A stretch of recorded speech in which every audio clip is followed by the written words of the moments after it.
Bonjour à toutes, bonjour à tous. Aujourd'hui, nouvelle vidéo sur la chaîne Le Garage PTS vidéo. Vous l'aurez lu dans le titre, un petit peu particulière. Aujourd'hui, on n'est pas sur un avis fiabilité. Aujourd'hui, on n'est pas non plus sur une vidéo où on va présenter une voiture, on va tester une voiture X ou Y.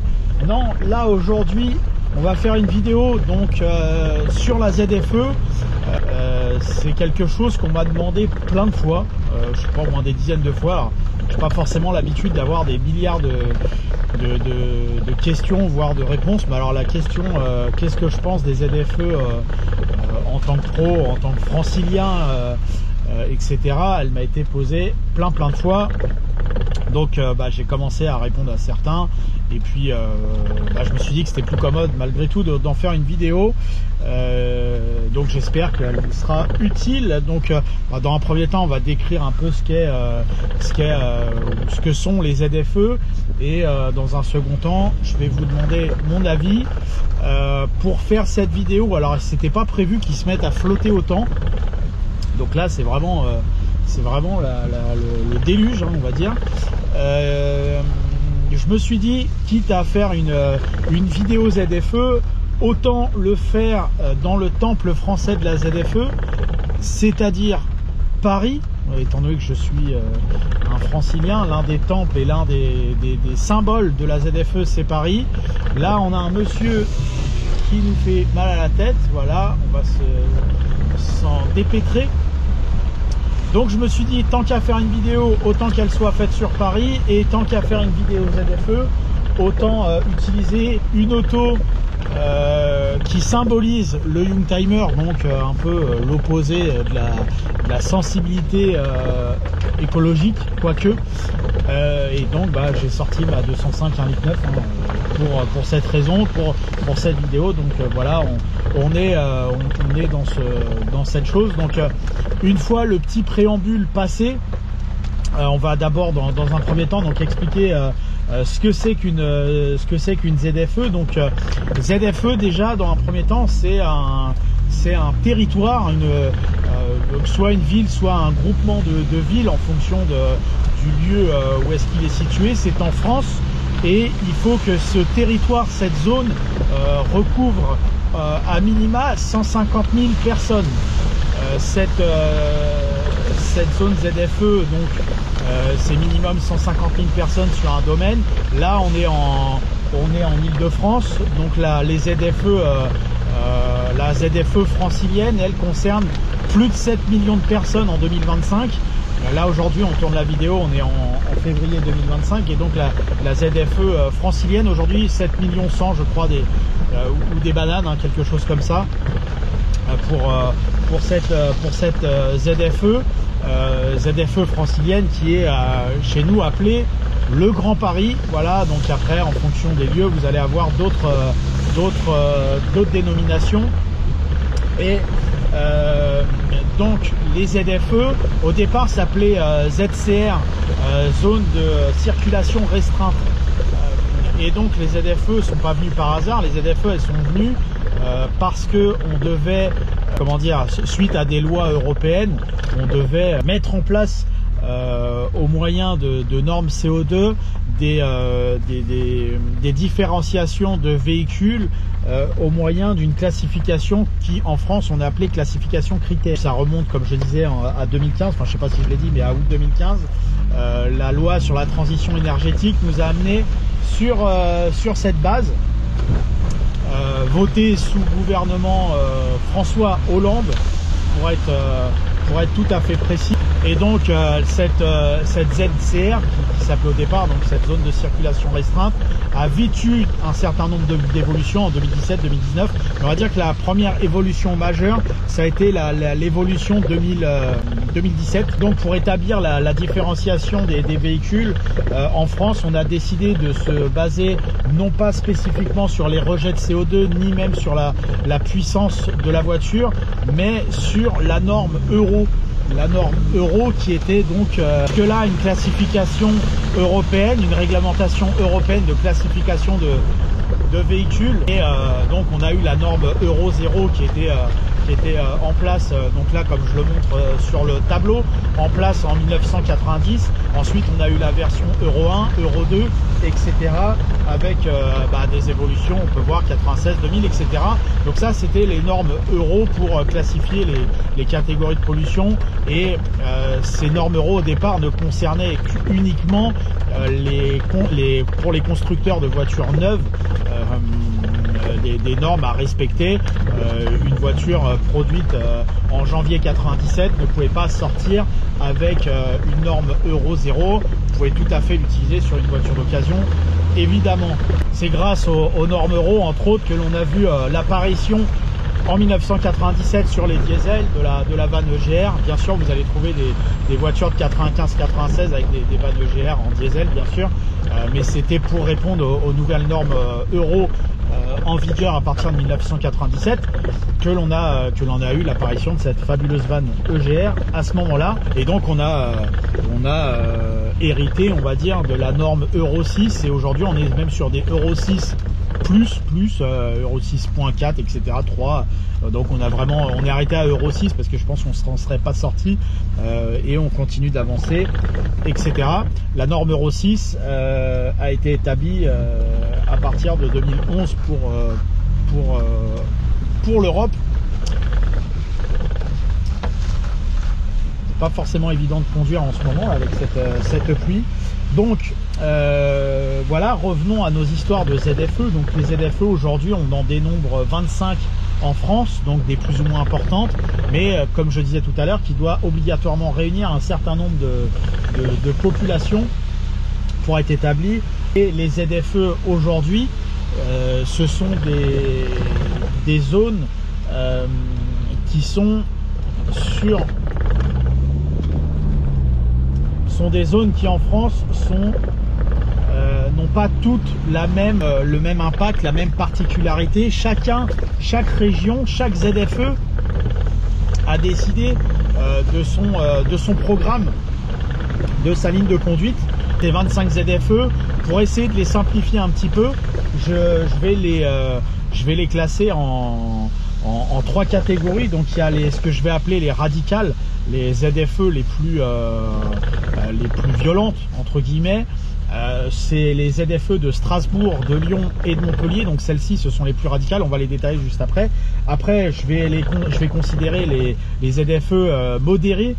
Les ZFE modérés, on va trouver Grenoble, on va trouver Reims, Paris, Toulouse, Marseille et Nice.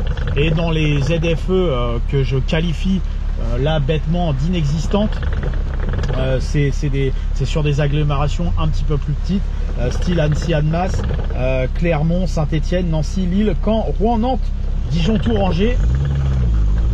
Et je crois que j'oublie rien. Si je dois oublier dans le sud-ouest, Limoges, Pau, Biarritz et Toulouse. Je ne sais plus si je l'ai dit, mais bon, voilà, grosso modo, vous en avez quand même pas mal. Ça regroupe un territoire assez, donc elles sont assez disparates dans leur réglementation.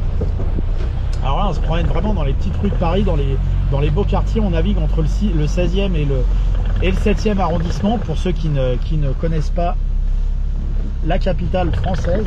Et donc les ZFE radicales, je vais les qualifier de ZFE strictes. Pourquoi strict? Parce qu'elles appliquent un niveau de restriction le plus important. Alors, j'ai oublié de préciser sur le début de la vidéo, ce que je détaille, ça va être uniquement pour les véhicules légers particuliers. Ça va pas être pour les poids lourds, ça va pas être pour les motos. Elles ont des normes, c'est déjà assez compliqué. Alors, si je pars en plus sur des véhicules professionnels ou des poids lourds, machin, là, on va plus du tout s'en sortir. Je crois que le gros nuage de pluie commence un petit peu à passer. Donc j'en reviens à ma ZFE. Donc les radicales. Pourquoi les radicales? Parce que ce sont des ZFE qui interdisent donc les voitures de critère 3, de critère 4, de critère 5, 24 heures sur 24, 7 jours sur 7, à la circulation dans la zone donnée. Donc ça, sur le papier, c'est la zone la plus, c'est les ZFE les plus strictes, et elles compensent, donc comme je disais tout à l'heure, donc c'était Lyon, Strasbourg, Montpellier, elles sont les plus sévères, en attendant une évolution, puisque là c'est un point à date en début 2025. Ça peut évoluer, mais en tout cas à l'instant on en est là pour cette voiture, pour cette ZFE. Alors comme je refais une nouvelle parenthèse et je risque d'en faire souvent, il y a eu souvent dans la vie de Paris des évolutions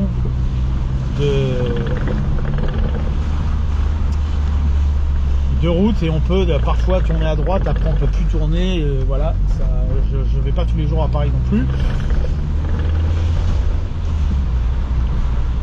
Ensuite, dans les ZFE que j'ai qualifié personnellement de ZFE modérés, c'est les ZFE où on a plusieurs possibilités de dérogation de circulation. Donc on peut trouver entre guillemets des excuses pour pouvoir utiliser sa voiture à tel ou tel moment pendant les heures de restriction. Et les heures de restriction, ce ne sont pas ni 24 heures sur 24 ni 7 jours sur 7, c'est uniquement en semaine, et on pourrait simplifier ça en disant heures de bureau, c'est-à-dire 8h, 20h. Les heures de bureau, les ZFE sont en place, on ne peut pas rouler avec sa voiture, par exemple à Paris ou en proche banlieue, avec sa voiture critère 3 ou critère 4. Depuis 2025, on ne peut pas l'utiliser. Par contre, on peut l'utiliser et le week-end, et le soir, et ou avec dérogation.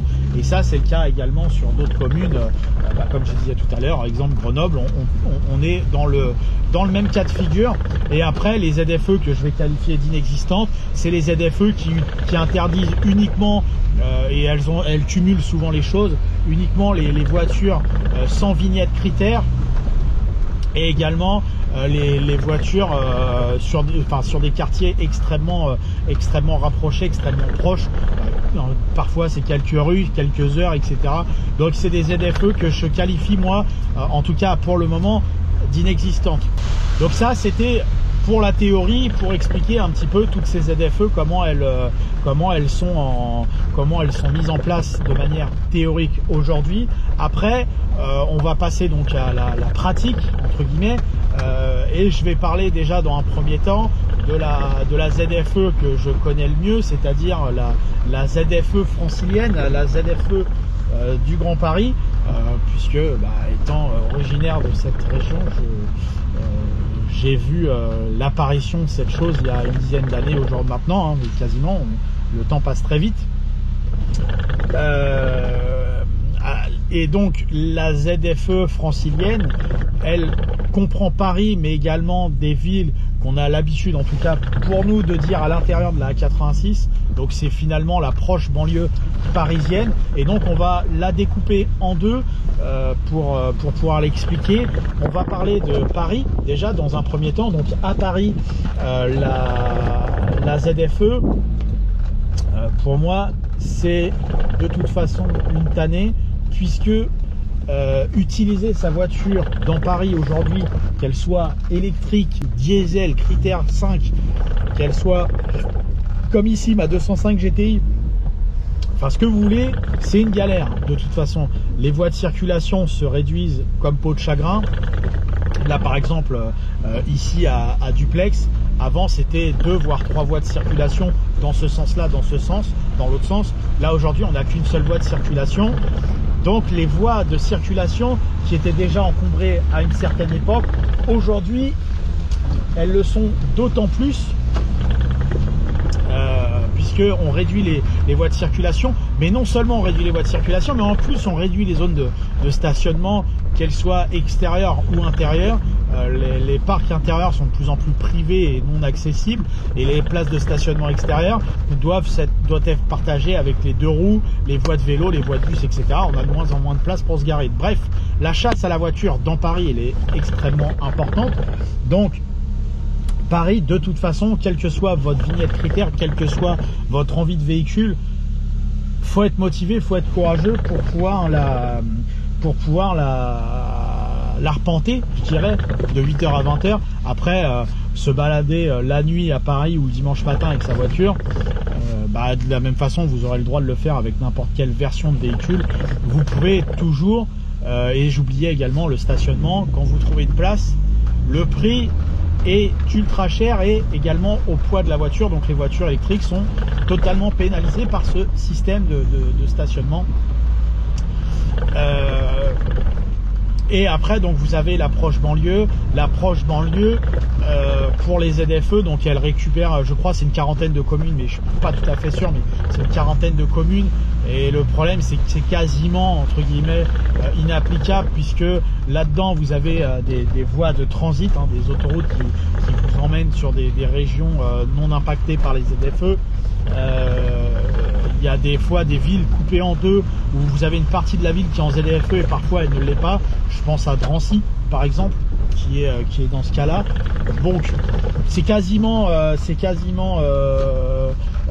impossible, je dirais, de contrôler le flux de la ZFE, et donc on peut très peu même comprendre l'utilisation de la ZFE dans ces zones, parce qu'il y a plein de zones où vous pouvez rouler et plein de zones où vous pouvez pas. Donc voilà, c'est un peu compliqué de ce côté-là. Donc pour l'approche banlieue, vous l'aurez compris, on n'est pas encore très inquiet de ce côté-là. Est-ce que je peux encore tourner à gauche ici? Visiblement oui, ça existe encore de tourner au centre commercial Beaugrenelle. Donc une fois qu'on a parlé de l'approche banlieue et donc de spécifiquement la zone francilienne, on va parler un petit peu des zones radicales finalement, parce que c'est elles qui peuvent potentiellement nous embêter le plus quand on a un véhicule, et de comprendre comment ça fonctionne.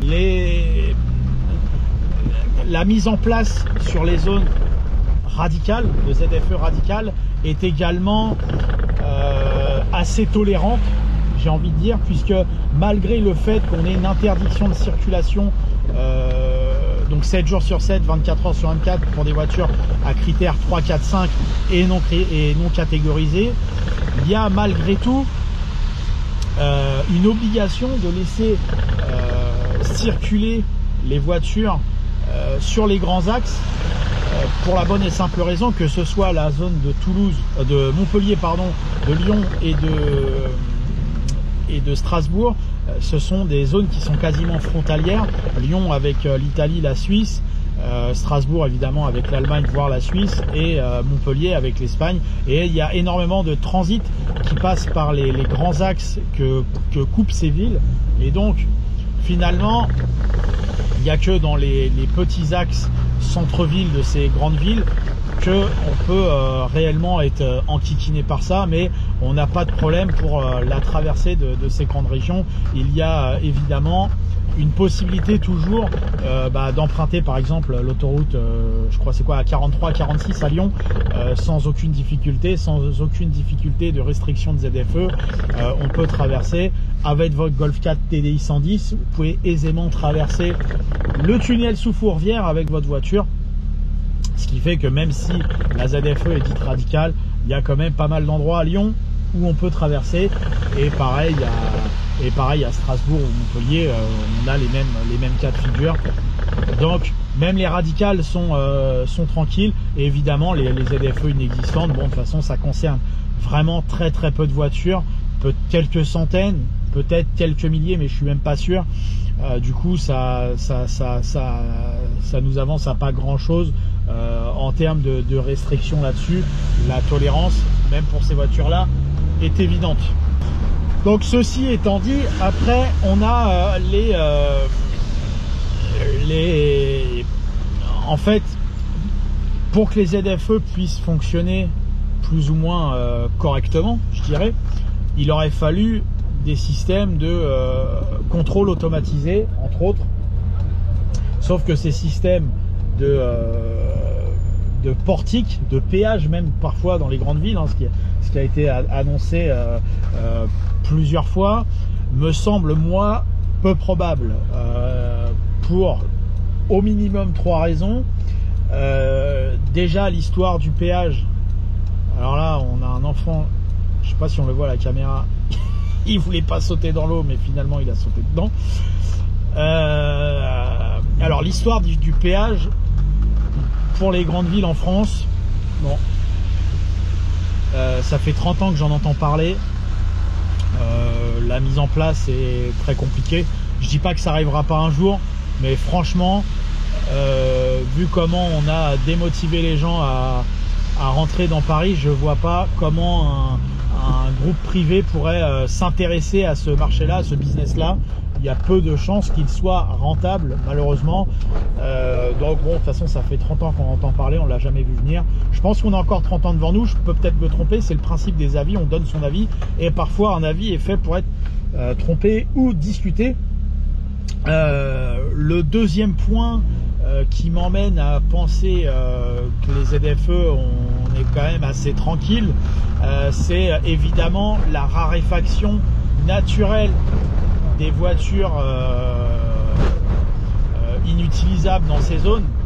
C'est-à-dire que, alors évidemment, il y a eu des mises à la casse de voitures qui n'auraient pas dû être mises à la casse. Quand je dis ça, c'est dans le sens où la voiture était en trop bon état pour être jetée, et il y a eu quand même pas mal de voitures comme ça, mais aujourd'hui c'est plus le cas. C'est-à-dire qu'aujourd'hui, ou quasiment, ça a été le cas il y a 7-8 ans, on trouvait beaucoup, j'en sais rien moi, de Laguna 2 litres de diesel par exemple, qui ne pouvaient pas être catégorisés en critères, qui étaient tout à fait corrects dans leur état d'utilisation, mais qu'on a jeté volontairement pour passer à une voiture plus récente et plus respectable, je dirais, pour certains.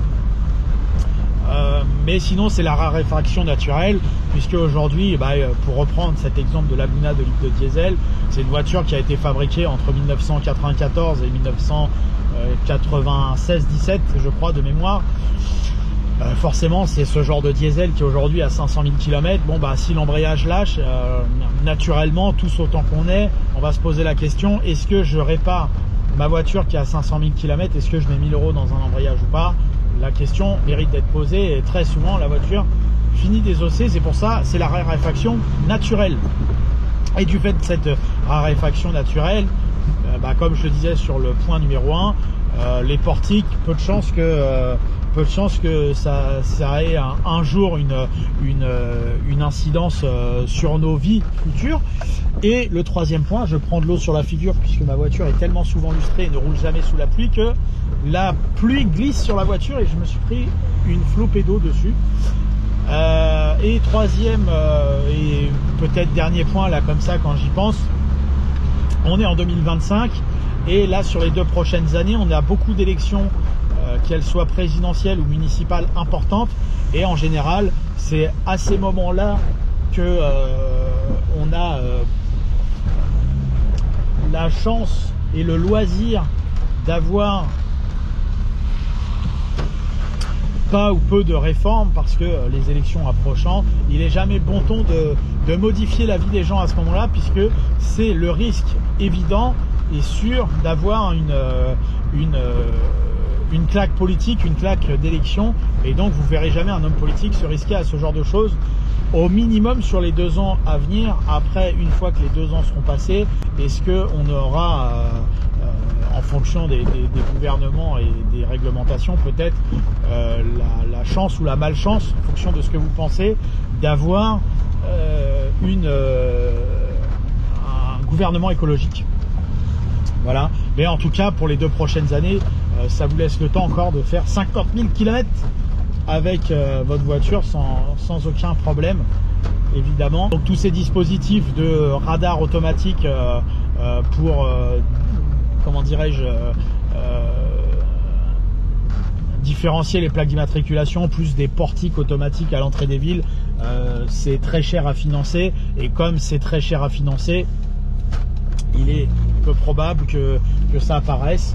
Encore une fois, c'est une affaire de Paris, mais financièrement, l'État français et les communes n'ont pas forcément les moyens actuellement de se payer ce genre de système et de service. Donc je pense qu'on peut être tranquille là-dessus. Donc mon avis là-dessus, c'est que évidemment si vous avez envie de vous acheter une voiture électrique ou une voiture critère 1, c'est tout à fait respectable, il n'y a aucun problème là-dessus, vous en avez tout à fait le droit, évidemment. Je ne suis pas du genre à critiquer ce choix. Il faut chaussure à son pied et tout le monde trouvera une chaussure différente à son pied.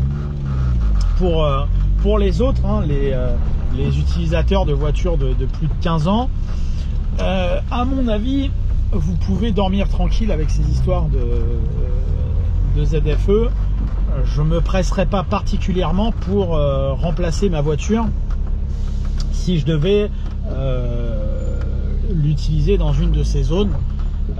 Donc déjà pour les différents points que j'ai évoqués plus haut, hein, enfin plus tôt, c'est-à-dire la difficulté, on va dire, pour Paris, même pour les autres grandes villes, hein, d'utiliser sa voiture dans les centres-villes, toujours de plus en plus difficile d'accès en voiture, hein. On facilite les transports en commun, le 2 roues non motorisé, évidemment. Et puis comme je disais aussi tout à l'heure, je pense que la mise en place de tous ces systèmes de contrôle automatisé, c'est trop coûteux, trop compliqué et politiquement défavorable pour que ce soit mis en place. Tout ça, à mon avis, révèle plus du fantasme qu'autre chose. Donc on peut être tranquille, à mon avis, de ce côté là, quand bien même, admettons, il y aurait ce genre de choses. La question qu'on peut aussi se poser, c'est dans les heures qu'on va qualifier heures de bureau, sur les 5 ou 10 dernières années, est-ce que vous êtes capable de mesurer le nombre de fois où vous êtes fait contrôler par la police, et contrôler encore plus à partir du moment où vous aviez une conduite respectable, en règle, avec une voiture qu'on va qualifier propre. Je pense que moi je peux dire que ça m'est pas arrivé depuis je sais pas combien d'années, et je roule énormément. Je dois faire 40-50 000 km par an, donc j'ai minimum, donc j'ai une proportion à l'utilisation de ma voiture beaucoup plus importante que la moyenne des Français, et je dois dire que je me fais pas contrôler, ou peu contrôler, mais là franchement sur les 10 dernières années, contrôle volontaire, je sais pas, ça, j'ai pas de souvenir en tout cas. Donc quand bien même, ah oui là c'est une impasse, donc quand bien même je me ferais contrôler, il faudrait que je tombe sur quelqu'un qui soit zélé, mais enfin même pas zélé, mais qui voudrait appliquer la loi de manière stricte.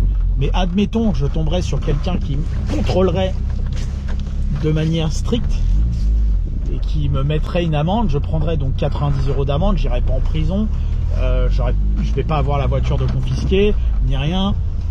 Bon, je vais prendre 90 € d'amende, c'est toujours moins cher que d'acheter une voiture neuve ou très récente qui me fera pas forcément envie. Donc je pourrais me prendre un certain nombre d'amendes et être toujours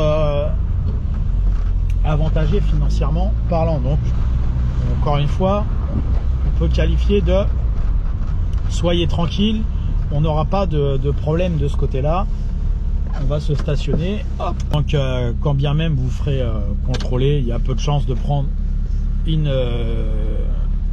un procès verbal, mais pourquoi pas, ça peut parfois arriver à certains moments.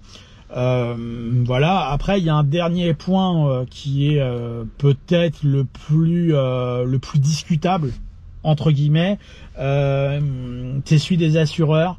Mais jusqu'à maintenant, moi, j'ai regardé mes contrats et tout d'assurance. J'ai dans mes contrats rien écrit, rien n'est stipulé quant à cette problématique de différenciation d'utilisation de la voiture, enfin de vignette critère, et à son utilisation réglementée dans les espaces.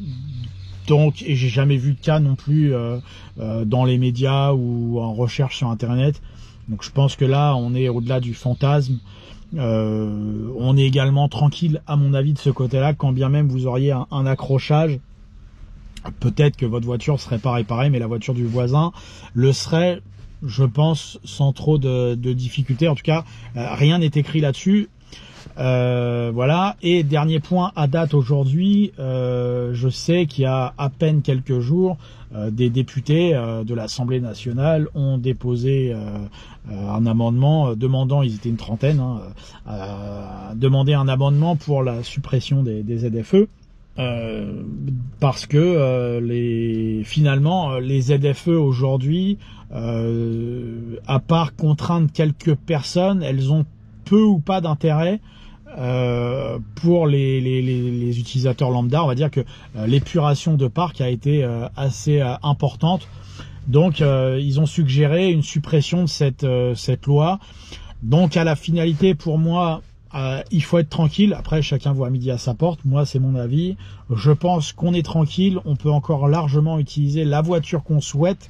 Que de toute façon, dans les centres-villes vraiment hors Paris, les vrais centres-villes de ZFE, c'est déjà compliqué à utiliser, mais dans Paris, c'est une tannée, on l'utilise pas. Moi, je prends jamais ma voiture pour aller sur Paris, quelle qu'elle soit. Je pourrais avoir une Zoé, que ça changerait rien du tout. On peut pas rouler de toute façon. C'est plus fatigant qu'autre chose. Soyez tranquille, à mon avis, gardez votre voiture, gardez votre critère 3, gardez votre Youngtimer, continuez à rouler comme vous voulez, vous embêtez pas, vous stressez pas la vie outre mesure, ne changez pas pour changer. Changez si ça vous fait plaisir, vous faites ce que vous voulez de ce côté-là, bien sûr. Mais soyez tranquille. Voilà, merci à vous d'avoir suivi cette vidéo sur la chaîne Le Garage PTS concernant mon avis sur les ZFE à date en 2025. Merci encore pour votre fidélité. N'hésitez pas à vous abonner, à aimer, à commenter Le Garage PTS sur Facebook, YouTube et Instagram. Merci à vous, à bientôt.